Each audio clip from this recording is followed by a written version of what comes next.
Para funções de várias variáveis, continuam a ser essenciais as ideias que nós estudamos para funções de uma só variável real. Dada uma função x de y, nós queremos ver como é o gráfico dela, com o objetivo de vermos onde é que ela tem zeros, onde é que ela tem extremos, isto é, pontos do máximo ou do mínimo, locais, em que regiões é que ela decresce ou cresce mais rapidamente, etc. Uma ferramenta muito importante para nós avaliarmos esses fatores caracterizadores de uma função é o conceito de limite. E para explicar um pouco como esse conceito funciona aqui, considera esta função de xy definida deste modo. É zero quando o x e o y são positivos, considera o referencial z, x, y que aqui está. A região em que o x e o y são positivos os dois fica para este lado.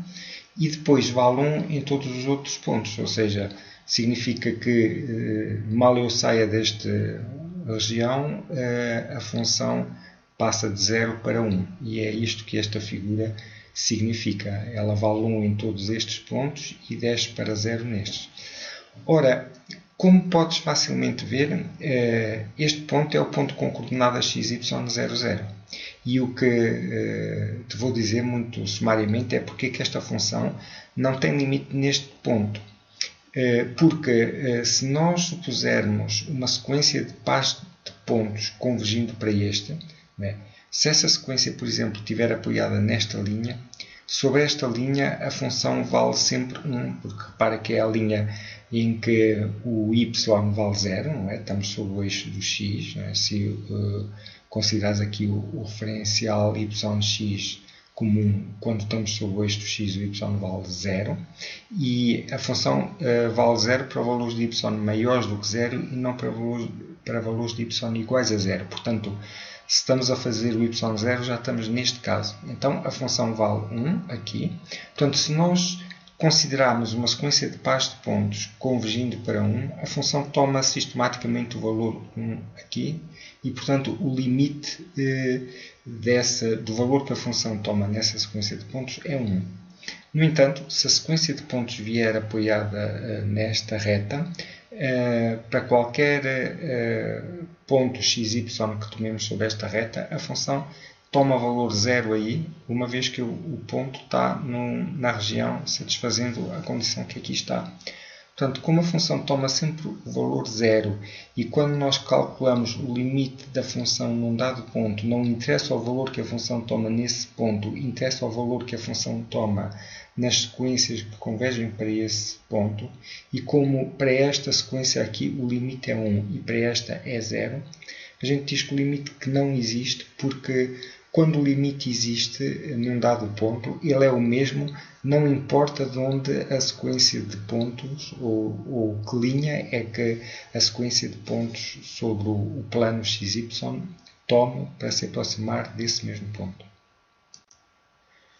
De uma maneira análoga ao que se fez para funções reais, nós dizemos que uma função f de x, y é contínua num dado ponto AB, se o limite da função, quando uma sequência de pontos converge para AB, é igual ao próprio valor que a função toma nesse ponto.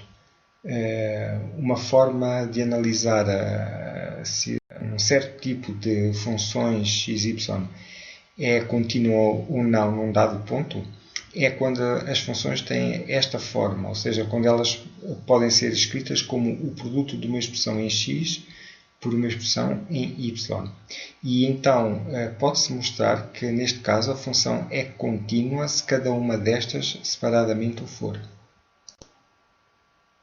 Por exemplo, a função f de xy dada por 3x ao quadrado y ao quadrado é contínua, porque podemos considerá-la como produto desta função h de x por esta g de y, e se observarmos individualmente cada uma delas, são ambas contínuas, porque são ambas parábolas e as parábolas são funções contínuas.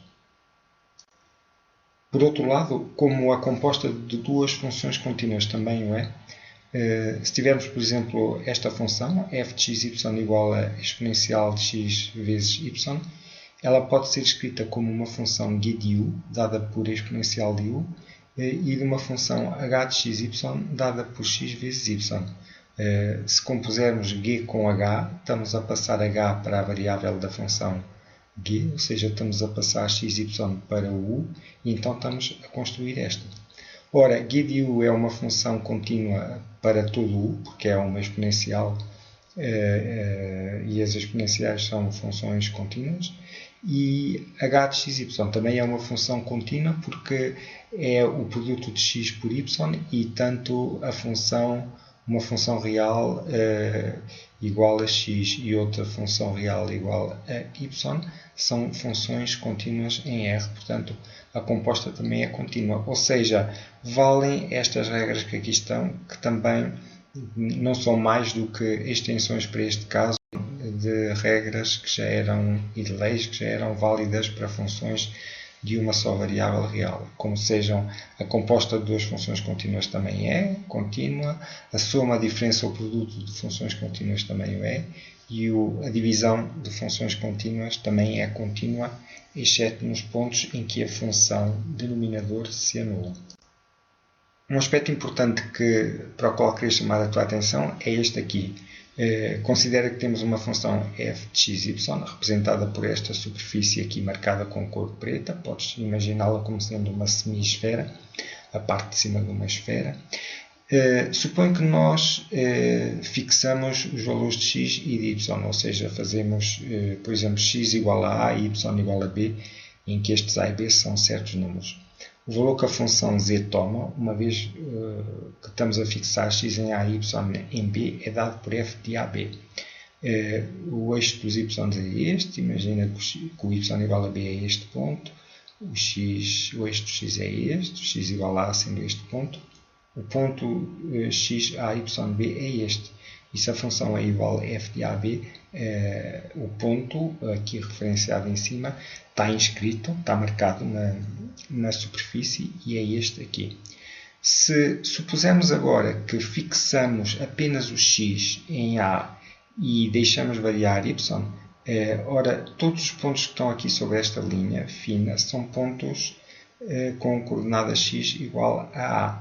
E se nós virmos os pontos sobre a superfície que correspondem aos que estão sobre a linha, ou seja, se nas variáveis x e y formos substituindo sucessivamente o x por a e o y por os valores correspondentes aos que estão sobre esta linha, então os valores que a função toma marcados sobre a superfície traçam a curva que aqui está. E isto significa que quando nós temos as variáveis x e y e fixamos só uma delas, a função que se obtém é uma curva. Como tu vês aqui, obtemos uma função dependente só de y, uma vez que supomos o x fixado em A. Outro tipo de curvas muito importantes marcadas sobre uma superfície são as chamadas curvas de nível, que correspondem a nós marcarmos os pontos correspondentes a um z fixo. Repara que se puseres o eixo dos z's aqui, se marcarmos os pontos sobre a superfície que aqui está, os pontos correspondentes a z4 são os pontos de altura 4, os pontos de altura 3, os pontos de altura 2. Se agora projetarmos sobre o plano x e y nas curvas obtidas aqui em cima, nós conseguimos obter sobre o plano x e y um conjunto de curvas, e estas curvas designam-se por curvas de nível da superfície, e olhando para estes números podemos obter uma ideia da coordenada z das imagens destes pontos, por meio da função f de xy.